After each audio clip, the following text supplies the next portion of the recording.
Welcome back to the channel. In this video, I'm gonna walk you through an easy guide on how to buy crypto on Revolut. So to get started with the easy workaround and the best method you can use to buy crypto on Revolut. So to get started, the first step is to open the Revolut app, sign in, and make sure your account is verified.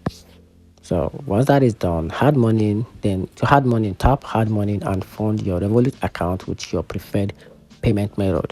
So once that is done, go to crypto section. So on the home screen, tap the crypto, then choose buy. Then select Bitcoin or other crypto, then pick Bitcoin or other coin from the list, then enter amount and confirm. So to get this done overall, type the amount and review the details and type pi to complete. Then after that, your crypto will show instantly in your Revolut wallet and ready to sold for or sale anytime. And that's it. Hope you find the video helpful. If you did, turn on the notification button and subscribe for more. Thanks.